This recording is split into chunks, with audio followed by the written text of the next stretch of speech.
know about you, but I'm feeling 22. What's up, everyone? Welcome to Speak Now Pro Wrestling episode 22 with myself, Denise Salcedo. This is the February 24th edition. Today, we have plenty to talk about. Not only do we have our weekly AEW Dynamite and NXT reviews, but we also have several news to talk about. More importantly, we're going to talk about the big show, Paul White joining AEW here tonight. All of that and more on today's show. But first of all, I want to thank each and every single person who tuned in to today's show, whether you're watching on the stream or listening to the audio version of this. We are going to go ahead and have a really good time. So to kick things off, I do want to let you guys know, for those of you who are new to the stream, if you guys want to take part, if you guys want to send in a chat, send in a comment, this is a very interactive stream. So I will be reading all of your comments, etc., throughout the entire show. Also, I do want to let you guys know, if you want to send over any super chats at any point throughout the stream, you are more than welcome to send them over. As you guys know, I've said this a million times, but I'm going to say it again. F4W lets me keep 100% of the proceeds from super chats directly after YouTube takes a cut. So if you guys want to go ahead and, help me become the Cameron Grimes of F4W, go ahead and send in super chats if you guys feel like it. But I want to go ahead and start off with our first super chat of the evening, who is actually from Sim Ray Punk, who says, AEW was better than it had any right to be with that card. A super fun show. It didn't feel like a single segment outstayed its welcome. You know what? I hate to be, negative right at the start, but I'm going to be honest with you guys, as I'm always am. I thought that both AEW and NXT today had a couple of fun moments, but overall, I thought as two shows, both of them, I thought they both under-delivered this week. Even though there were some really good moments that we saw, and we will talk about those, I did think that overall, though, both shows were just okay. I won't say I was completely blown away, because I have come on here and I've said several times that there's been so many shows that have completely blown me away, and I don't think that this one was one of them. But I do want to give a shout out over to Layard James William Thomas Pascoe, who just became a member here on the F4W Online YouTube channel. If you guys haven't already, please make sure to subscribe to F4W Online here on the YouTube channel. And also, you guys can go ahead and become a member and get some exclusive content. So if you're interested in that, you can definitely go ahead and do that. Also, shout out to Haj Gulashi for sending in a super chat. You are very nice. Thank you so much to Haj Gulashi. We have a comment from that I wanted to read for a second, but where did it go? Okay, this one was from Raymond France, who says, I just love Wednesdays. Dude, Wednesdays are always the craziest day, and today was so unexpected. So I guess before we get into, our actual review, I kind of will get you guys into my personal life a little bit. So today was a crazy day. It was an unexpected day right from the start. So the second I woke up, I checked my phone, and immediately I think I had 45 minutes prior, AEW and Tony Khan had made the announcement of Paul White, the Big Show, joining AEW. And I just thought, oh my God, this is so random and unexpected, right? So that was one thing that happened today. And then all of a sudden, I got a text from Impact Wrestling, and they were like, oh, we have an interview for you today in like 3 hours. And I was like, oh my God, I got to get ready. I have an interview in 3 hours with a talent. And I will tell you guys later on about that interview. But I wasn't expecting that today. And then the third unexpected thing that happened here today was that I was finally able to book the second vaccination appointment for my grandparents. So we finally got that second vaccination for them. So they are fully vaccinated. So it was like a very unexpected, random Wednesday. So there you guys go. That was just a little glimpse into my personal life there. But ignore that. We're going to go ahead and jump into everything else that's going on in wrestling. So start getting your comments in, start sending in your super chats, whatever you guys want, because we are going to kick things off with the exact same way I kicked off my morning. And that was finding out that the Big Show, Paul White, has signed with All Elite Wrestling. And I'm sorry, but it was just so random, guys. So random. I wasn't expecting it whatsoever. And I'm very curious on all of your thoughts. So go ahead and send them in, because I am blown away. So let's go ahead and talk about some of the details here of Paul White. So AEW released a press release, and then also Tony Khan went ahead and tweeted out that Paul White had signed with AEW. According to the press release, he signed a long-term deal and will also be part of the commentary team for their upcoming YouTube show, their new YouTube show called AEW Dark Elevation. So I believe that it's going to be similar to AEW Dark, but under, the name AEW Dark Elevation.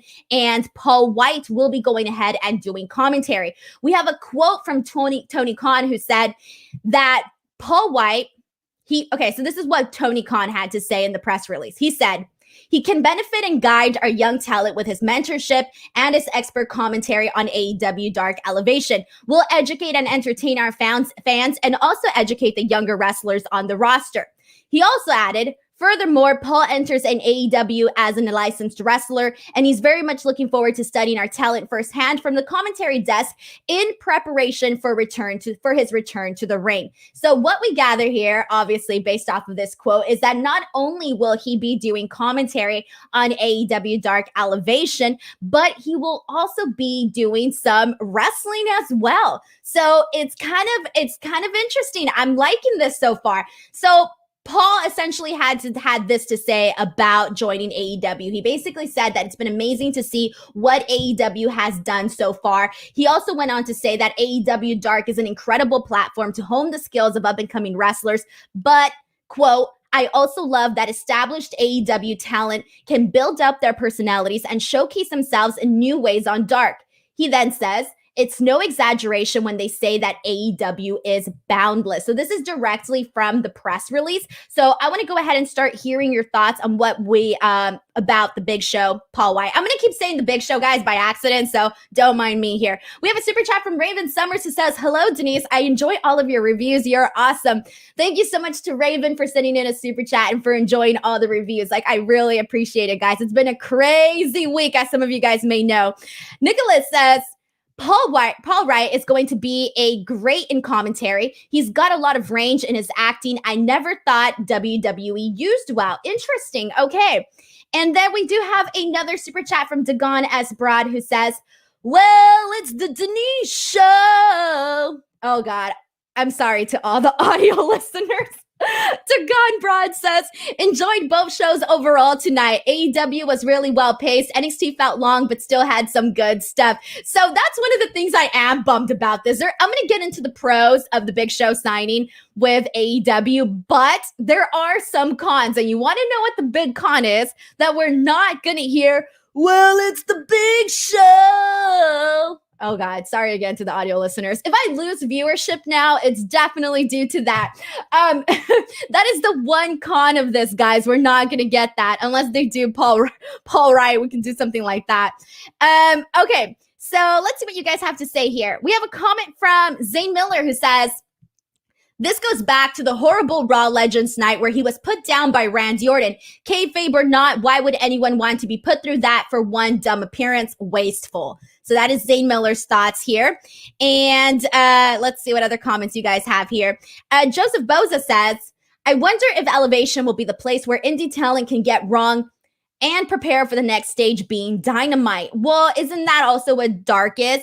So we'll kind of see. I'm very curious to see what the similarities and the differences are going to be between both YouTube shows. So we'll see that as well. And then we also have a super chat from Mark Warvington who says, I think they should keep White far apart from the guys they push as monsters in AEW to keep their aura strong because a lot of them aren't that tall. So I was thinking about who the really big guys are in AEW. And also I do have a matchup and a route already for Paul to go through to AEW. And I will talk about that right now. But if you really think about it, there really aren't that many. I mean, there's Brian Cage, there's Lance Archer. God, go ahead and send me anybody else that I'm forgetting, but off the top of my head, there aren't really that many big guys, I guess you can say that they have. But Brandon Charles Powell sends in a super chat and says, congrats to Paul White. He is a great talent. Also, Paul White versus Shaq, make it happen. Oh, God. Real match or cinematic? Two big dudes going at it would be sweet. Thank you so much to Brandon for sending in your dream match here for the Big Show. And then we also have another thank you so much to Michael Esquivel for sending in a super sticker. I very much appreciate it here. And okay, so let's talk about this, guys. So I do want to let's talk about the last time we saw show over in WWE, because I think part of the reason why this felt very random to me is I didn't even realize that he was available. I think my assumption was that he was under some sort of Legends deal. That's what I thought. So I was probably completely wrong on that. But the last time that we did see him on WWE TV was during the Raw Legends night, which was just January 4th. So this year, January 4th, we're almost going into March, but so you can say that was about roughly 2 months ago, or about to be 2 months ago. So it's not really, it's not really something that I think many of us expected. So according to a report, WWE and the Big Show, they could not come to terms financially on a deal. So I think that that's obviously part of a big reason as to maybe they were not seeing eye to eye on financially speaking. So I'm guessing, and I'm sure Dave will have more information on this, I'm guessing that, AEW went all out to really get Paul on their side here. But we have a super chat from Adam Hollywood Salcedo, #1 Gibbons. Wow, I have a #1 fan. This is a first. Thank you so much to Adam. He says Paul White versus Marco needs to happen.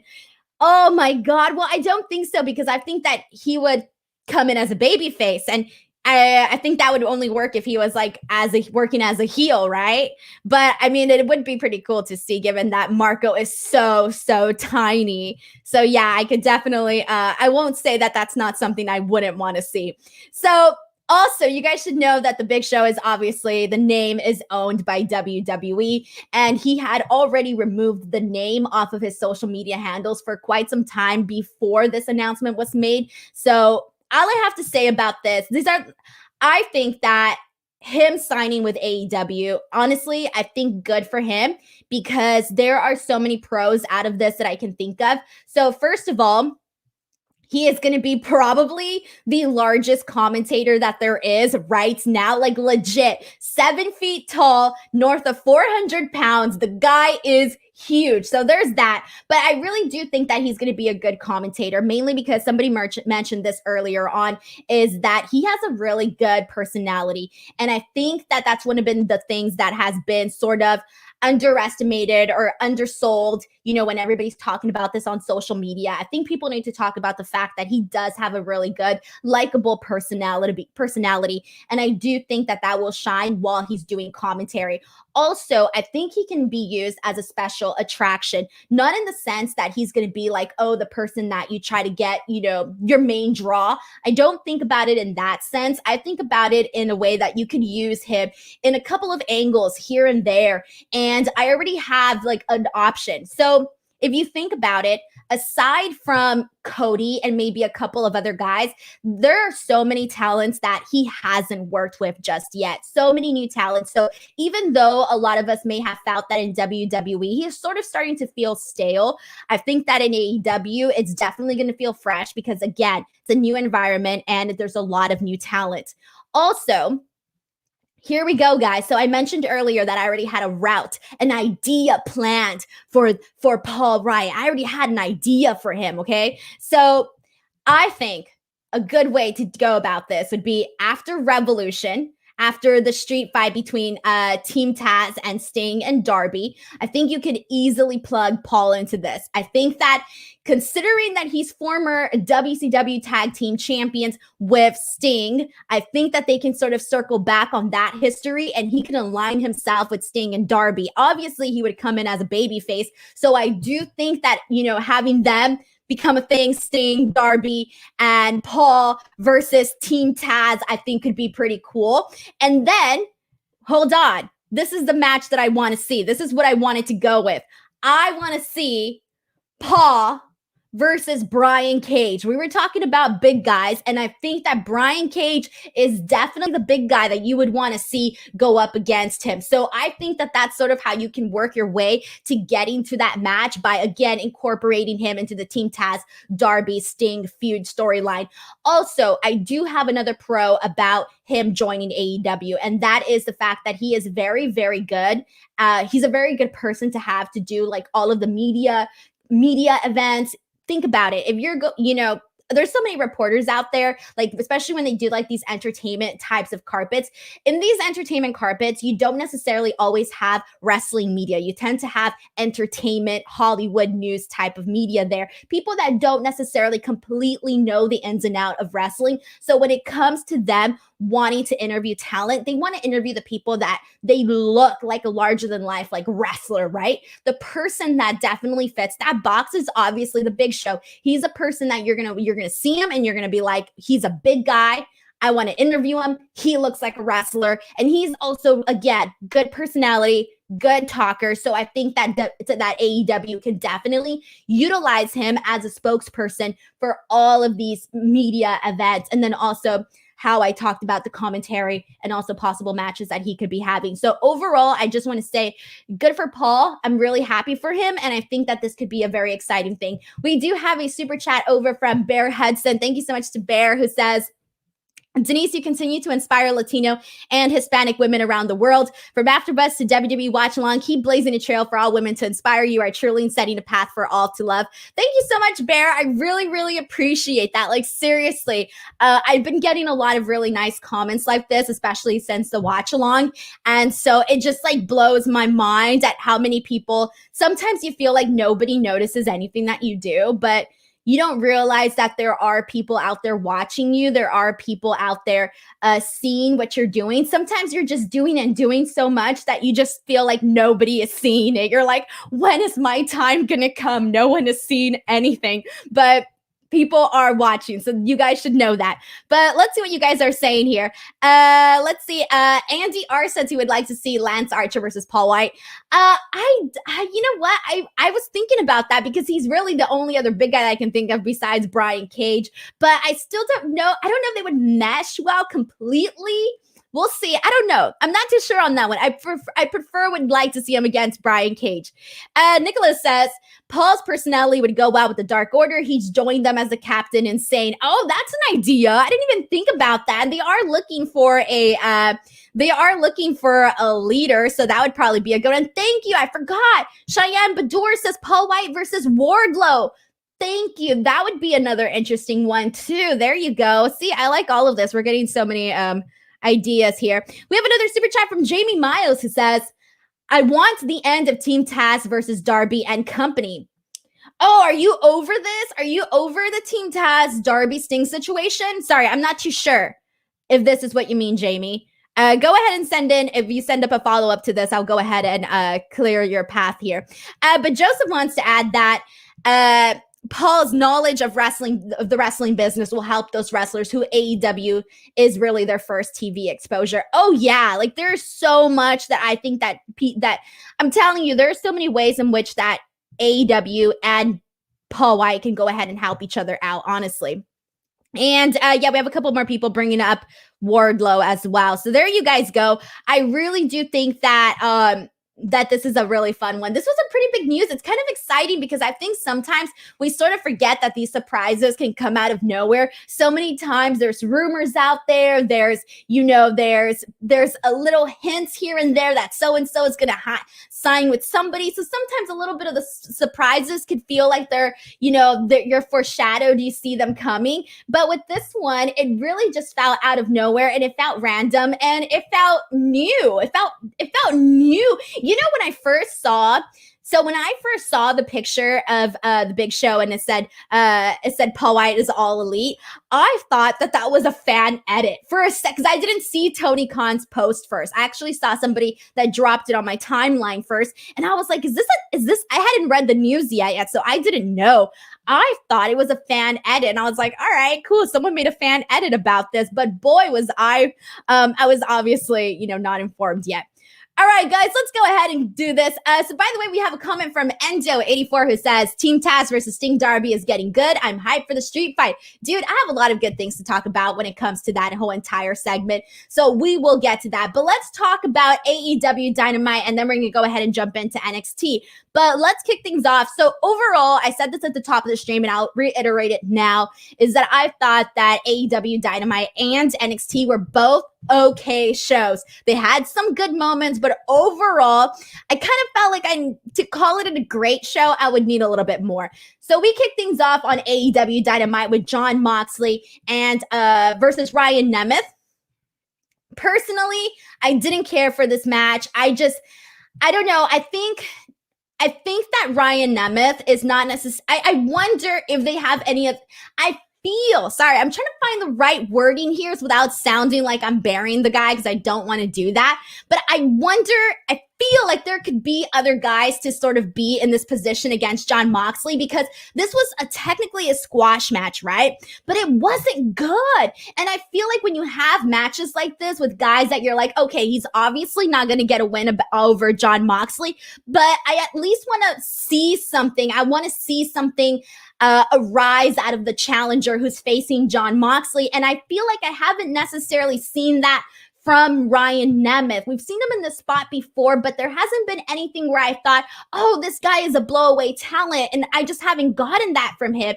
And I don't mean any disrespect, but I feel like there could be certain guys that I feel like they could utilize more in these types of situations, in these types of matches. So that was my takeaway from this match, because other than that, I didn't think there was obviously anything memorable from this. Obviously, we already knew Jon Moxley was going to win. That's a given there. But I think that this could have been utilized a lot different, maybe showcase some talent that could have, an explosive moment on AEW Dynamite or whatever.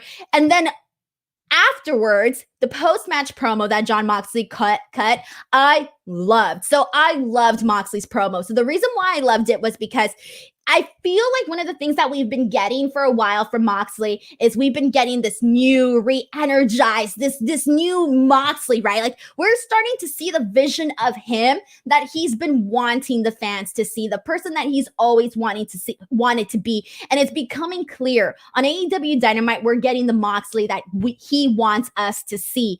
And so with this promo, you could really, really feel the passion, the energy from him, the fact that, he's having this big, match with Kenny Omega, and he made you excited for it. And so I really love this. He basically says that he's addicted to being in the ring, the blood and he's addicted to the blood, the sweat, the tears, and that he just can't get enough of this feeling. So I really liked this whole entire promo. I thought it was absolutely perfect.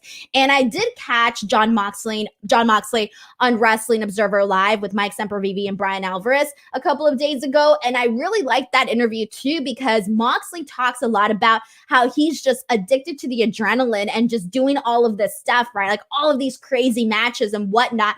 And I feel like we sort of got a little bit of that in this promo here today that made it clear that this is the person, the wrestler that he wants to be. So I liked the message, and just I think it was a real good message that Jon Moxley put out there in terms of we really got an idea of who he is and who he wants to be. We have a comment from Jamie Miles. Okay, so Jamie Miles follows up on her super chat. Thank you, Jamie. So Jamie says that Team Taz versus Darby started in December. Yes, I'm done. I get you 100%, Jamie. And we'll talk about this more once I jump into that segment. But in terms of that, there were a couple of weeks where it was stale and we were seeing the same thing over and over and over again. However, I do feel that the last 2, maybe 3 weeks, we have been seeing a lot of new stuff with this program. And today was actually my favorite thing that we have seen thus far. And I also have some ideas that I'll talk about in a second as to how this could have, people like you and, even me a couple of weeks ago where I wasn't as interested. I do have some ideas of what they could have done differently to get the people interested. So we'll talk about that once we get there. But thank you so much to Jamie for going ahead and sending that in. And so there you guys go. R. Riggs points out something good. He says, other than the main event, most of the show was used to build for future shows. We need these every so often. We'll get to that. And okay, this is a good one. Smalls Kenobi says that could have been Jungle Boy. Exactly. Thank you so much, Smalls Kenobi. Jungle Boy, I think, would have been obviously, he's Jungle Boy would have been somebody that could have been utilized in this spot. So yes, even though Brandon Cutler had his match against Jake Hager, he could have been somebody, like, let's say he didn't have this match. I thought that he could have been somebody to be put in that situation. So that's just really how I feel about that. And let's see. Let's go ahead and jump into, here we go, actually. So Jamie actually set us up into this. So the second match of AEW was Varsity Blondes versus Brian Cage and Ricky Starks. So we're talking about Jamie and certain people that feel that this whole segment, this whole storyline with Sting and Darby and Team Taz has dragged, right?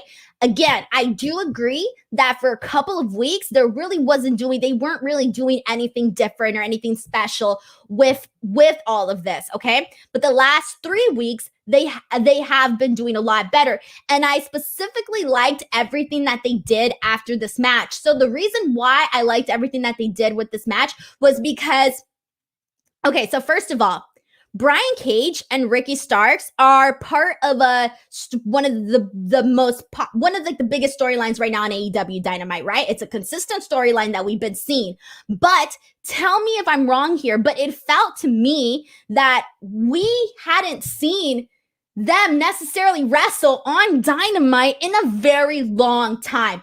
When they came out and they were going to have a match, I was like, man, I feel like I haven't seen them wrestle in forever. And that's where I think part of the problem is too, where they have something with this storyline. They've had something with this storyline, but the fact that they didn't utilize Brian Cage and Ricky Starks and Team Taz and actually putting them in matches like this, had they been having continuous matches like this, I think every single week, it would have definitely added to the storyline and added interest here. We should have been having more matches like the ones that they had with Varsity Blondes here today.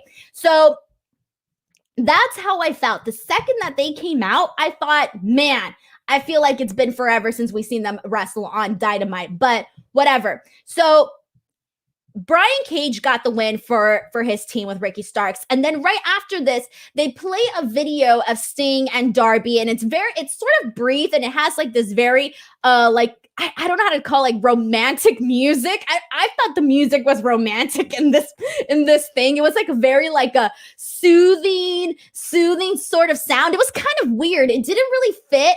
I didn't think the music fit the actual video that was being shown, but essentially the Sting Darby video plays where I think he finds Darby or whatever. So after this, I thought, okay, that's it, right? But then they cut back to the and Sting ends up coming out, and he comes out with a body bag. And I don't know why I thought Darby was going to be in there. I was like, wait, why is he still in the body bag? But no, he unzips it, and instead it's Hook, Taz's son. So I liked that portion of it. And then immediately, once that is revealed that Hook is the one inside the body bag, from the rafters, you see Darby coming down doing the Sting entrance, and he comes with his skateboard, and the guy is hype. He comes out and just smashes everybody in the head with the skateboard.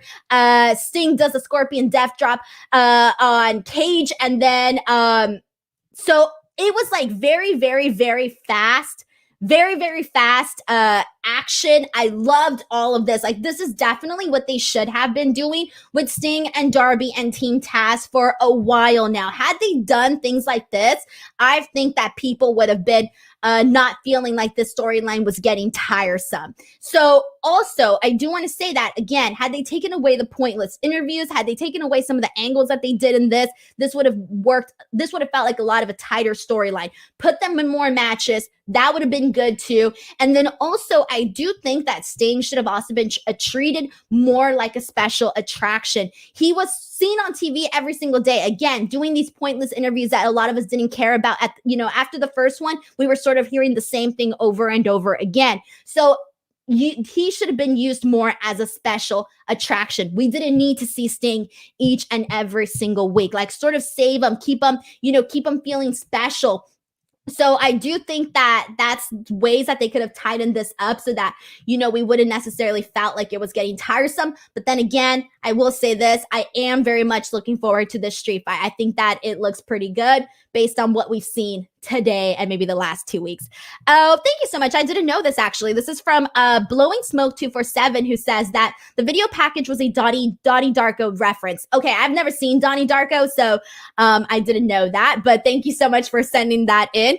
And Labor Day says the music was supposed to be melancholy. All right, there you go. I can get that. I get that. And then let's see. Haj Galashi said the music had a Breaking Bad vibe. And we have a comment from Cheyenne who says, I'm surprised they slow played it with Sting this long, but I'm glad they have. But at the time, I was upset by how stale it got, but got used to Sting looking good. Okay. Sorry, I messed up the last sentence of that, Cheyenne, but thank you so much for sending in your comment because, again, I do agree with that, but now it's picking up, so thank goodness. And Zane Miller says, my lord, this segment was fire. The video beforehand ruled, and then Darby from the rafters. I really felt for Tony here, too. You could hear his emotion from 97. Yeah, I think so, too. And Cara DeChila says, this week's show was taped, and I feel like tape shows do to a lot better ones than lived ones. And we also have a comment from Asim M. Shafin who says, long-term storylines are awesome, but you do it for all the feuds, and then one or two feuds doesn't really progress, and then that's just a bore. Oh, there's a storyline for me here on AEW that I think is a bore, and I'll talk about that once we get there. But for me, I'm just happy that this storyline is picking up, and today was A+, man. What they did, everything here, it was A+. Okay, guys, let's go ahead and move on. So I was talking about a storyline being a bore. The one for me that's a bore is everything that they're doing with Miro and Kip and Orange Cassidy. Guys, this one for me, it's a bore. So we had Tony Schiavone doing a backstage interview with Miro, Kip, and Penelope. And Miro's basically telling Chuck Taylor to come back to him and not follow around Orange Cassidy. Tony then gets a note, and it's like this very, elementary school note where they're essentially asking Miro and Kip, like, will you wrestle us at Revolution? Yes, no, or I think it was like yes, no, maybe, something like that, and circle the answer, whatever. Then Miro grabs it, rips the paper apart, I think, and then puts it in his mouth and it starts chewing it. This storyline for me, guys, it's not my favorite. I think for me, this is the one where the second this comes on Dynamite, I start to go, okay, how do I describe this? So when I'm watching Dynamite, when I'm watching NXT, when I'm watching a good program, I'm sort of like, very, very energetic, right? I'm like excited. I'm like waiting to see what's happening next. When this storyline comes out, I'm like, all right, I could take a breath. I could relax, take a seat back. This ain't for me. And this one for me feels like it's dragged. This one feels for me like it's been a bore. This one I have no interest in. So I'm out on this one, guys. I'm out, but we'll see what you guys are saying here. Let's see, guys. Send in your thoughts. Jack Hines, it's bad, he says. There you go. I should have just said that. Mark says, this should end with Miro just destroying everyone. This is definitely not the route that I think we were expecting to see. Miro take. This was definitely not it. Andy R says, Miro needs to be booked better. Kara says, Miro looks so lost. And Mark says, yeah, they need to trash this whole storyline ASAP. It's so boring. I don't even think I get the storyline anymore, guys. I feel like it's been so many turns that it just doesn't even make sense. There's been so many gaps in betweens where I don't get it anymore. I mean, I get it, but I'm just not interested. Maybe I just don't try hard enough. Gerald says, I'm ready for Miro just to turn on Kip at this point, maybe at the pay-per-view. I just think they need to do something with Miro before we start getting like irritated, when someone is just not, you're just not feeling it with someone. and you don't even care anymore. I don't want to feel that way because I'm a fan of Miro. I like Miro, and I think Miro is awesome. And all the times we have been able to see Miro shine in AEW, he's looked phenomenal, man, like phenomenal. So I do want to see more with Miro. I want to see him in a serious storyline and something that feels important. He could be a guy that, you know, is in the main event scene because he already has this whole like history. He could have great matches with some of the younger talent. I just feel like there's so much potential there, but this one just isn't it. There you go. Adam says this story is giving go away heat for me. Exactly. That's exactly how I feel too. Let's see. Anybody else here? Tanol says, to me, the best friends Kip and Miro story isn't working in part due to Trent's injury since he was the initial main antagonist for Miro. You're probably right. There was sort of a shift there. Forsaken Production says, I inwardly groaned when they went to a Kip and Miro promo, but I got to admit the whole thing about Miro wanting Chuck to come back to learn how to be a man amused me. I don't know why. I mean, yeah, when he was saying like, come back and be a man and be with me, all of that stuff, that was fine, but it's not enough to get you interested. Like things there, you could be disinterested in something and get a couple of good one-liners and be like, haha, but that's about it. That's really where it goes after that. And Patrick Nguyen says he wants to see Miro versus Cage. Bro, I would be so down for that. Chris Lou Jackson's in a super chat. Thank you so much to Chris. He says, I feel Miro's run has fallen flat. He needs to be booked like a monster heel. That was his best work in WWE. And that's the thing that, you know, Miro, when he was Rusev in WWE, he was always over with like whatever they gave him. He was over. And so he came in, you know, on a random Dynamite, and nobody was, I mean, people knew that that was a possibility of him ending up in AEW, right? But nobody was expecting it on a random Dynamite for him to make his debut, but it felt exciting. So he comes in, he makes his debut. All right, what amazing thing has happened after that? Not anything, you know, amazing. Shout out to Mump68 who just became a new YouTube member on here. Thank you so much. For those of you guys who don't know, you could become a YouTube member here on the F4W Online YouTube channel and unlock exclusive content that is posted up on this channel. So I'm sure you guys will get all your money's worth. So if you guys want to become a member, you are more than welcome to do so. So thank you to Mump68 who just went ahead and became a member. Alrighty, and so let's go ahead and move on to the next comment here. Let's see, guys. Zane Miller has a funny comment that I do want to read, though. Zane says, the best thing Miro has done is support Gucci. Dude, Miro's comments, Miro's question, I can't even talk anymore, guys. Miro's clothing has been on point. Honestly, it really has. Let's move on to the next match. We had Jake Hager versus Brandon Cutler.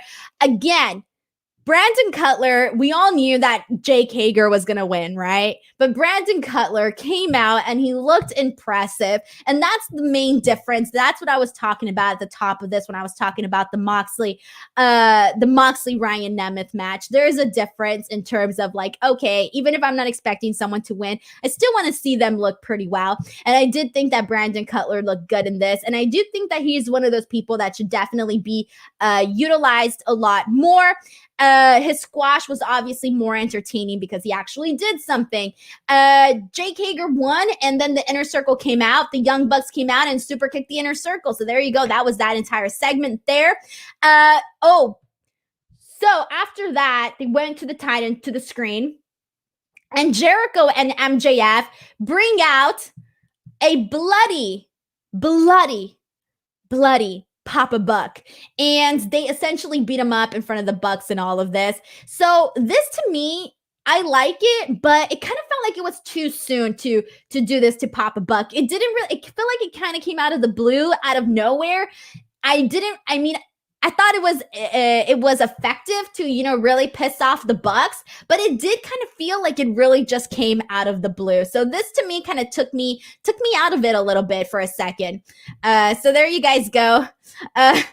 Let's go ahead and move on to the next match. So after this, we had Hangman Adam Page versus Isaiah Cassidy of Private Party. Considering where his experience level is for Isaiah Cassidy, I thought that this was a decent match. but I did think that it went just a little too long. I don't think that somebody at Hangman's Page level should necessarily be having this long of a match with Isaiah Cassidy. I didn't think it was like, it didn't need to be this long for it. Then we had Kenny Omega, who I've made a joke on Twitter about the fact that he has more hobbies than anybody I know. We've seen Kenny go out and read books to kids. We've seen Kenny play golf. We've seen now Kenny doing some welding, construction, whatever you want to call it. I mean, the guy has a ton of hobbies. So there you guys go. And we have a comment from, let's see. Oh, okay. R. Riggs says, I expected the Papa Bug segment after last week. I didn't. All right, clearly I was wrong here because Labor Day says the Papa Bug thing was too obvious and looked hokey. Oh, too obvious of it coming and looked hokey executed? All right. And we're going to go ahead and move on to the next thing. All right, here we go. Dagana's Broad says, yeah, didn't think the Papa Buck angle was out of the blue. They set it up last week. For me, it felt like it was out of the blue. So clearly I was wrong on that portion. But let's move on to Nyla Rose versus Britt Baker. This is part of the tournament. So I was kind of surprised by the end result of this. So Nyla Rose defeated Britt Baker, and I wasn't expecting that. I was expecting Britt Baker to make it all the way, if not, make it very far in this. I wasn't expecting her to lose to Nyla Rose. So now that Nyla Rose defeated Britt Baker, I do have a prediction here. Before I get to that, we do have a super chat from Jamie Miles who says, AEW can't do Shida Rose 3. So who's next for Shida? Well, here we go. I have my prediction. So Jamie Miles, perfect timing with that super chat because my prediction here is that Thunder Rosa will be the one to win the entire tournament. I think that she will be the one to beat Shida for the title. And after she beats Shida for the title, I can definitely see her already going into a feud immediately after that with Britt Baker. And considering that Britt has a win over her from Beach Break, she still needs to get her win back. So I think that Thunder Rosa will go and do that afterwards. So Thunder Rosa to win this tournament, Thunder Rosa to become AEW Women's Champion, and Thunder Rosa to face Britt Baker afterwards. That is my long-term prediction for all of this here. And we have a comment from Haj Gulashi who says that this was a well laid out match. They clearly played with people's expectations. Zane says, I actually like this match towards the end. Good struggle for Lockjaw. Nyla looks really good with people she can throw around. And yeah, I feel like they also needed to use Nyla a little bit more too. She felt like she's been in the shadows for a bit, but now maybe we'll get a little bit more of that. Nicholas says that Nyla Rose and Britt Baker was actually his second favorite match of the night after Escobar and Cross. I like to see more matches like this to boost AEW women's division more. The tournament has been doing that. Yes, the tournament has been boosting up the women's division. We talked about this last week where I said that we're finally starting to feel like there's an AEW women's division and they're actually doing a lot of really good stuff with that too. Okay, guys, let's go ahead and move on because after this, we did have the main event, which was Lance Archer versus Rey Fenix. And I was already looking forward to this match. I'll just be real with you guys. Any Rey Fenix match, I'm already looking forward to it from like the start. This was a fun match. It was exactly what I expected. Some of my favorite spots was actually when Rey Fenix did a running front flip from like the stage to the outside of the ring. The reason onto Lance Archer, the reason why I like this was because the distance in like from like his jump to him landing, like if you don't know what I'm talking about, go back and rewatch that spot because the distance was actually pretty far. It looked far to me when I watched this. So it came across as more impressive to me. And one of the things that I just have to say, and I said this on Twitter, but I have to say it again, is that Rey Fenix needs to be pushed as a single star. He needs to be a single star. I feel like having Penta and Rey Fenix as single stars would be a bigger benefit to AEW than having them as a tag team. And you guys know, you all know I love the Lucha Brothers. I love the Lucha Brothers. Love the Lucha Brothers. Heck, they're my second favorite tag team, okay? love the Lucha Brothers, and I still want them to tag, but I really do think that pushing them as like having them be single stars as their main focus would do so much more for AEW. Really, I think it would. So I really, really want to see that. And this time, like seeing like Phoenix go at it with, we've seen him go at it with Omega, now seeing him go at it with Lance Archer. It's just a reminder that there's no reason why he shouldn't be pushed as a single star. So that is where I'm feeling at. But there was a lot of really great spots in this. Also, there was a really good Spanish fly that looked really awesome, especially because of the size difference between the both men. There was a pounce from Archer onto Rey Fenix that came across as more impressive than you might imagine just because of the size difference once again. So overall, fun match. Lance Archer won. So there you guys go. And we have a comment from R. Riggs that says, AEW has enough tag teams. Penta and Phoenix can both be huge single stars. Exactly. Thank you, R. Riggs. That is exactly my sentiments summed up in one sentence right there. And we have another comment from Mark who says, I'm beginning to believe Phoenix is simply not the same species as you or I. This guy is absolutely out of this world. Can you even imagine this guy today versus Mysterio back when he was in his prime? Dude, he is the closest thing that they would have. He's the closest thing to Rey Mysterio that I can think of right now. So, yes, okay, yes. Rey Fenix, oh, God, guys. It's so, like, if this were my company, hell yeah, he'd be booked, he'd be skyrocketed. I'd be trying to duplicate Rey Mysterio's career with Rey Fenix. I'll just be real with you. Nicholas says, I thought both of them were dead after that Spanish fly. That was a really holy shit moment. Dude, yes, it was. I don't know what it was, but yeah, Robert says the Spanish fly was the best moment. It looked really, really good. I mean, we've seen so many Spanish flies. I mean, I've seen so many Spanish flies, right? But this one hit different. And I think we have the answer as to why, because Mike Sheck 1 says, Phoenix has cyberware enhancements. God. We have a comment from Patrick Nguyen who says, I think they could do Rey Fenix versus Eddie Kingston at Revolution. We'll talk about some of the matches that are going to be happening at Revolution as we get there. All right, here we go. Let's see. Oh, we have a fact here. I actually wasn't aware of this. Joseph Boza says, Rey Fenix has won 8 of his last 10 matches and is ranked number 3 in the men's division. Yeah. All right. That's good to know. Here we go. And actually, I'll read this comment too from Bob Cadmus, who says, all of Death Triangle could have singles run and form a tag or trio to settle a feud. I just want to see them. I just really want to see them become single stars for both Penta and Rey Fenix.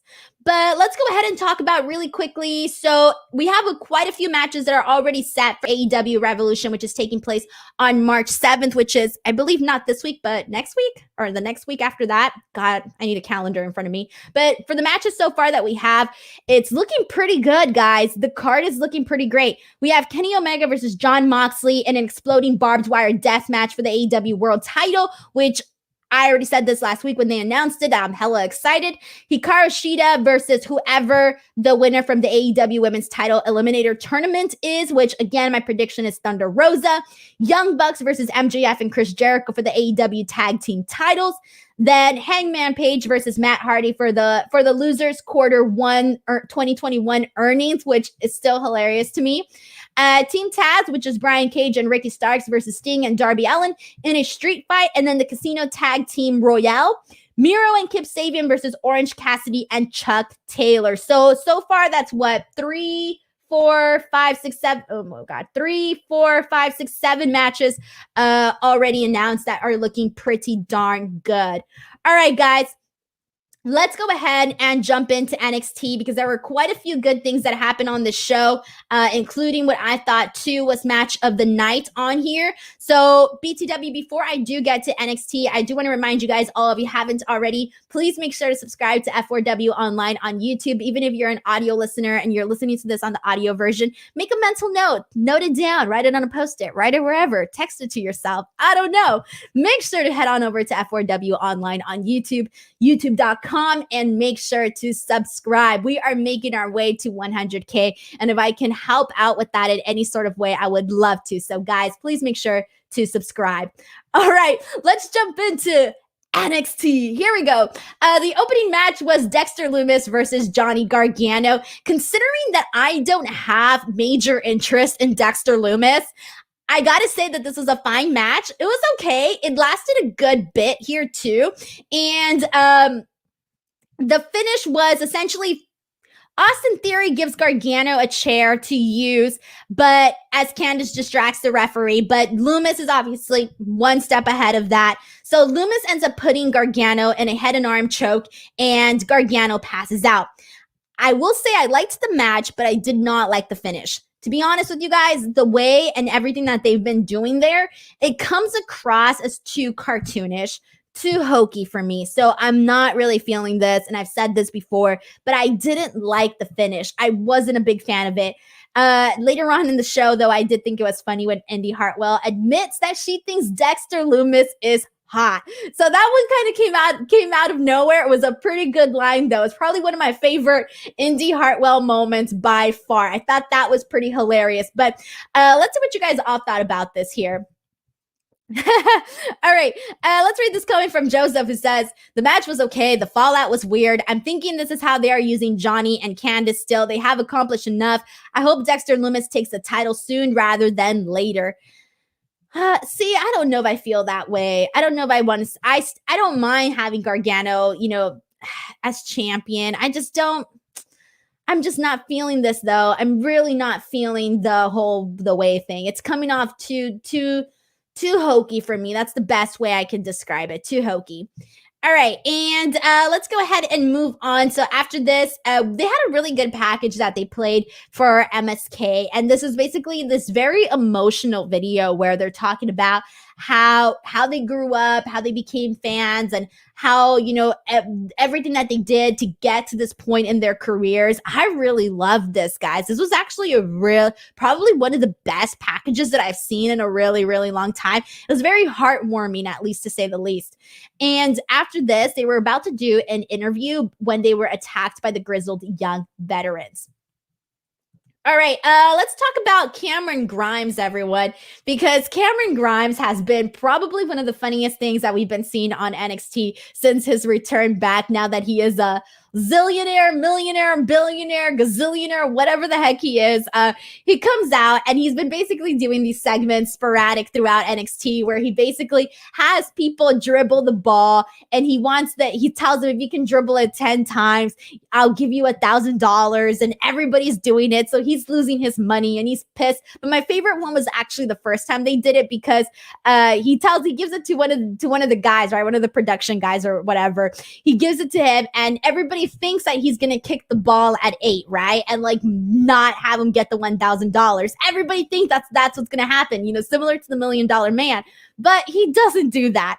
And so even then, the guy that was dribbling the ball even brings that up, and then everybody kept bringing that up to him. So I thought that this was really funny, and I like what they're doing with Cameron Grimes. It's pretty fun, and I like that they're, finding different ways to make it funny. And I think that's one of the things that for a while NXT was lacking, was that they weren't including enough fun segments. It was just match, but nothing else really happening, nothing really to move the show. So we are getting a little bit more of that, and one of those things is with Cameron Grimes. So let's see what you guys all thought here.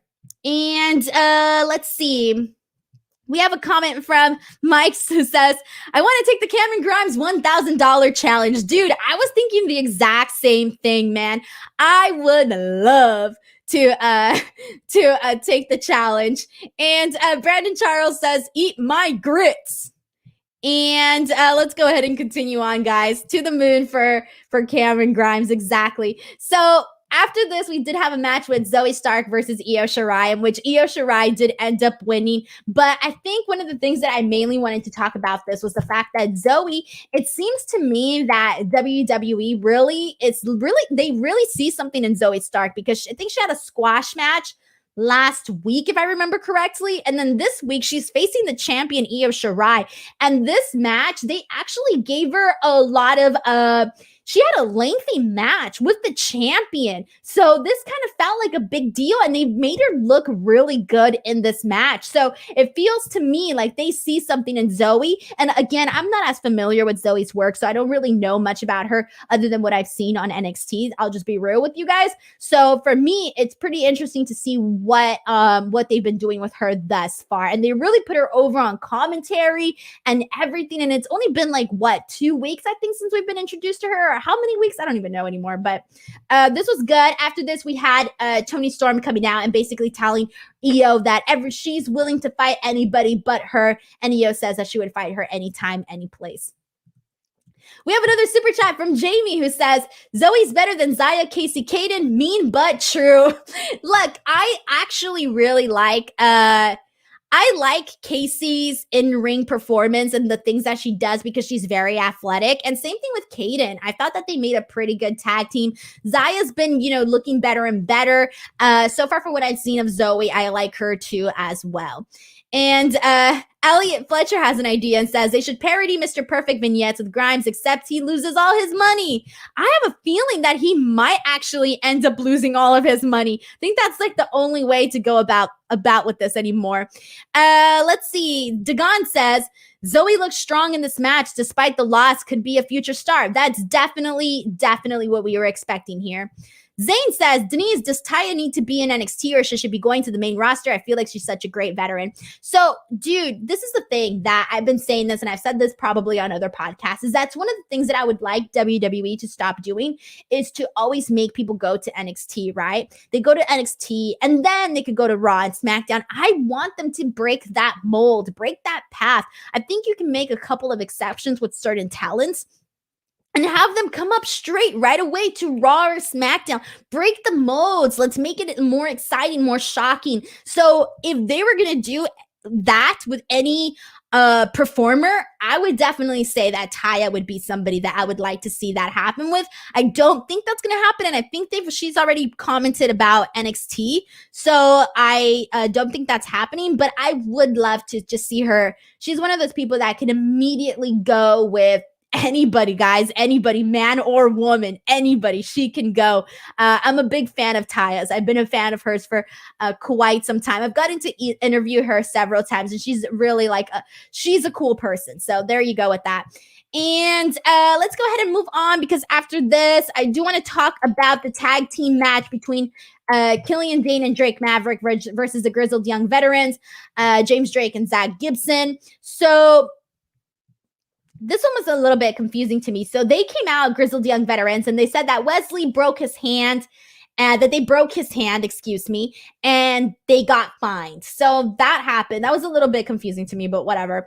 Grizzled Young Veterans, I have to say, though, ever since their Vengeance Day match with MSK, I have become a way bigger fan of theirs. I wasn't necessarily completely a big fan of the Grizzled Young Veterans prior to this. I wasn't really feeling them. But after their match with MSK, I feel like I've made a full 180, and I'm a fan now. And even this match that they had with Dane and Drake Maverick, I thought was a pretty fun match. And I thought for a second that it was probably because of Killian Dane and Drake Maverick, because I feel like they always have fun matches. But then I was like, no, they had a really awesome match, the Grizzled Young Veterans with MSK. So I do feel like they were obviously a big reason for that. They had a pretty good chemistry between both teams. And for the most part, while it lasted, it was a pretty fun match. So then we go into what was my favorite match of the night, which was actually Santos Escobar versus Karrion Kross in a no DQ match.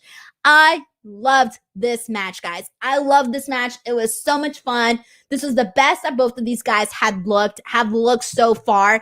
And I've come on here and I've said a few times that I'm not necessarily completely sold on Kross and his in-ring performance, but everything that was done here, I thought made both guys look fantastic. So first of all, with Santos Escobar and Wilde and Mendoza, what I liked about them is that it made them come across as more of a credible, legitimate, group. because they utilize Mendoza and Wilde. They really helped utilize the fact that this was a no DQ match. So they used this match stipulation to their advantage, and it gave them like smart. It made them look smarter. It made them look like they knew what the heck they were doing. And so this 3-on-1 attack on Karrion Kross worked out for them because it made them look like they knew what they were doing. They were taking advantage of the situation. They're bad guys. They're going to go ahead and do that. Then at the same time, it protected Kross because why? He's going up against 3 guys. All right. The odds are stacked against him. So I liked what it did for both Santos Escobar and Kross. Also, one of my favorite things, I mean, there were so many good spots in this match, guys, like so many. So they started out in the parking lot, and right away, immediately, one of the first spots that we got was when Santos Escobar went inside the truck, and Kross was like leaning over the back area, and he pulled down the little door and smashed it on his shoulders. This was perfect because, as you guys know, Karrion Kross is coming off of a recent shoulder injury. So he aggregated that, and immediately that set the tone for what we were going to be seeing throughout this entire match, because throughout this entire match, we were seeing Santos Escobar attack the shoulder, and we were seeing that play out the entire match. But at the same time, Kross was doing little things too that, you know, he was obviously selling the arm. He was working with what he could. So I really liked all of this. I thought that given the fact that Kross is a guy that necessarily doesn't have very many weaknesses, that's his character. He's not a guy with a lot of weaknesses. The fact that they did work this match this way, it really, again, it really protected Kross, and it also gave Santos a lot of credibility there. And let's see, there were so many good spots, guys, during this entire match, like just Kross throwing Mendoza and Wilde over the plexiglass. There was a spot where I think it was Mendoza, who literally ran straight into the grill of the truck, like straight in. That looked pretty sick too. That was good. I mean, guys, it was really good stuff here. I'm trying to see if there was anything I wanted to add about this. Oh, the Saito suplex onto the commentary from Kross to Santos was pretty awesome, and Kross ended up getting the win. But guys, this was a main event, a really good main event. So how did you guys feel about it? Go ahead and send in your thoughts and all of that. And we have a comment from Mark who says that Kross and Scarlett are stars. She plays her role absolutely perfectly. Yes, I completely agree with you on that as well. And we also coming from Raymond, who says that Kross is a killer. Yeah, Kross looks fantastic too. I'm telling you, they really did a good job at portraying both of these guys better than they were before, I think.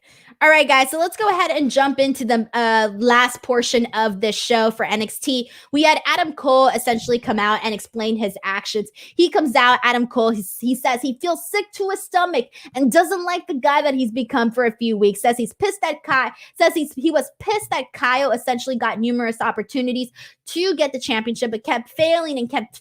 Said he made a stupid mistake and hates himself for it. Before I move on, we do have a super chat over from Jamie Miles. Thank you so much for the super chat, Jamie. She says, Cole tweeted, I am and always have been the Undisputed Era. Thank you so much for letting me know, because I haven't been on Twitter since I've been doing the show. But thank you so much for sending in the super chat, Jamie. And all right, so after this, Adam Cole is sick to his stomach with everything that happened, right? Sick to his stomach with air quotation marks around that.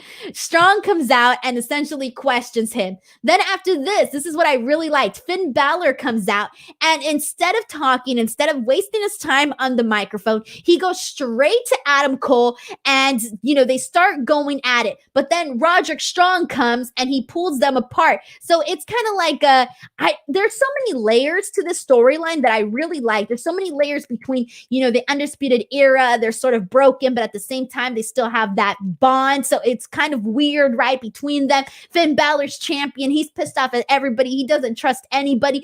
And Adam Cole is fed up. He has his own plan, his own way about how he's going to go about things. So everybody is playing a very interesting role here, and I really like all of this is playing out. So Adam Cole ends up super kicking Balor in the face, and then afterwards we have this like interaction with Roderick Strong and Adam Cole, where Cole basically gets on his knees, he starts begging him, he's asking for an apology, but then they even hug, and as they're doing that, Adam Cole ends up giving him a low blow, and then he super kicks Strong in the face, and this was really good because this really made me feel super sympathetic for Roderick Strong. Like, I felt hurt for him. I legit felt the emotion that he was portraying in that ring. And the entire time while I was watching this segment, I was so invested in this because I knew, okay, they're not going to make Adam Cole come out here and beg and look weak and sob and all of this stuff if he's not going to turn. And I was waiting for it. I was like, when is he going to do it? When is he going to do it? And then bam, low blow. There it is. And so even though we knew it was coming, we knew that Cole had something planned up his sleeve, and we shouldn't believe his apologetic stuff that he was saying, it was still very enticing. And this has been my favorite thing about NXT. I've said this and I will continue to say this every week, that everything that they've been doing with the main event guys, Finn, Kyle, all of them, Adam Cole, Strong, everybody that's been involved in this whole storyline, it's been top-notch stuff. It's been my favorite thing to see on NXT, and it's part of the reason why I look forward to NXT each week. So there you guys go. That was AEW Dynamite. That was NXT. That was the big show news and everything and all of that. So much went down, guys. Holy dang. I'm going to read your last and final comments before we say goodbye. So send in any last-minute comments, and I will go ahead and read them here. We have a comment from Asam Shafin who says, it's so refreshing to see a heel actually portray remorse for his actions. For a second, though, we have a comment from, let's see, I'm going to read the rest of them as you get in here. Joseph says, basically, Cole's obsession with the NXT championship is a nail in the coffin for the Undisputed Era. Surprised Triple H broke them up. I thought Vince would do it on the main roster. No, I think it was the right call. The Undisputed Era had done just about everything that they could do on NXT. And again, I think the fact that he wants to become champion was pivotal above everything. Wrestling Fandom says, Adam Cole broke even more hearts tonight. I don't usually get kayfabes by wrestling angles, but this Undisputed Era breakup has hit me hard. I told you it felt emotional. I don't usually get emotional over things that I see on wrestling, but this definitely, I thought, got me, it got me. And Danny wants to know what was match of the night. I'm going to definitely say that match of the night was Cross versus Santos Escobar. That for me was match of the night for out of both shows completely. It was a really good match. Second match of the night, I would go with Lance Archer, Rey Fenix. And yeah, I would say that those would probably be my top two matches of tonight. Alrighty, guys, there we go. Episode 22 is in the books. I want to thank you guys so much for tuning in, whether you were listening on the audio version of this podcast or watching on the YouTube live stream. I want to thank you guys so much as always. This has been like such a fun week in my life. So I just want to say thank you so much to everybody who's been supporting me. And I want to make sure to thank everybody on every show that I've been on this week because different audiences, different people and all of that. But it was just such a fun week this week. And I'm just so thankful for all of you to tune into the show and just everything, guys. Like, I feel like I'm annoying when I say thank you so much, but I just have to say it. I was just so blown away by like all the love and support that I was seeing online. And, right now when everybody feels alone because of COVID and the pandemic and all of that, I feel like my whole world is literally on my phone right here because this is what I use to connect with all of you guys. But it's just, I don't know, guys. I just want to say thank you so much to everybody. And seriously, love you guys all, on the audio listeners, the podcast listeners, the video listeners, whatever. Thank you guys so much for all your support. Please do not forget to come back next week to Speak Now Pro Wrestling. Check me out on Twitter and on Instagram at _Denise Salcedo, youtube.com/Denise Salcedo. And do not forget to subscribe to F4W Online. Until next time, I'm Denise Salcedo. I'll see you guys later. Bye.